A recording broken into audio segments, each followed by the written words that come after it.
Hello, welcome to episode 10 of Behind the Writing of Realms of Aura 2. Today, being Super Bowl Sunday, I'm going to talk about adding a sports league or using a heavy influence of a sporting event in your story. Um, First off, I am a Packers fan, so this game is just what I'm hoping is to be a good game. I really could care less about the rest of which team wins and all that. But in book one, back to subject of the books, I'm going to be introducing to you the Portalia Valencia Festival. It gets introduced really early, and it comes back into play, and it's hinted at throughout.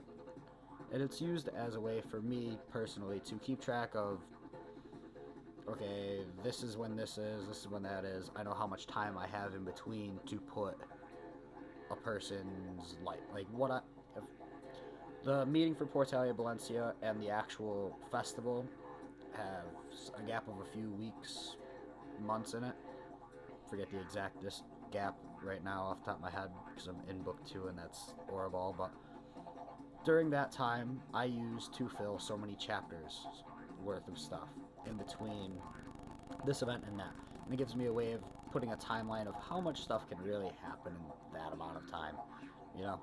In book 2, I bring in Orabal, and that's actually something that happens in the background, and it is used a little bit more detailed with the main characters. Not because any of them play Orabal, but because Orabal is a lot more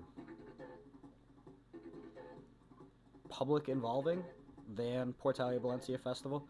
The Portalia Valencia Festival is a celebration of the Six Realms' unity and the fact that they don't have war. Instead, they receive a heavy amount of bragging rights and a lot of hosting rights through the winners of these sporting events. The Portalia Valencia Festival is headlined by a battle between each realm's hunter's head.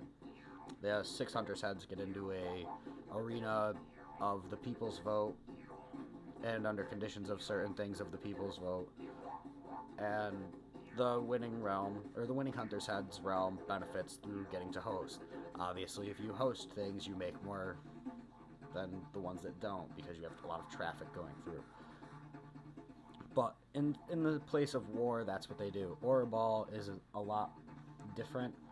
It's something done throughout a lot of time, and over the course of the season, a good chunk of things are able to happen, whereas in between the Portalia Valencia Festival, it's 3 days. Only so much can happen in that 3 days time span once it starts to when it ends, whereas the Orabal season has a lot more flex, being that it's 22 games long, 2 games a week type of thing. But it's a way for me to use it's a calendar on the outside. I can say, okay, well, if I've had this, and this happen, that would take up X amount of weeks.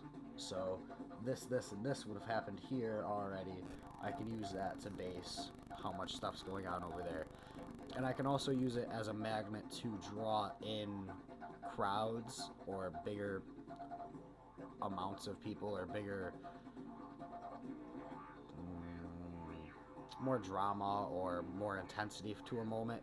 You'd go to something that's like that, where there's a lot of things that can go wrong if the wrong type of people get involved in the event, or a lot of things that can be really cool and done and written really well, in the sense of like showing off some of just the little elegant and flair kind of things that are involved in the realm as well. And the Portalia Valencia Festival to double back to the first book, also includes a lot of the little showman kind of people doing acts over the course of the weekend.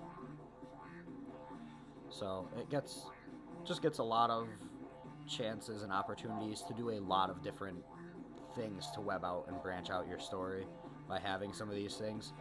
I guess that's about all there is to it, though. Alrighty, thank you.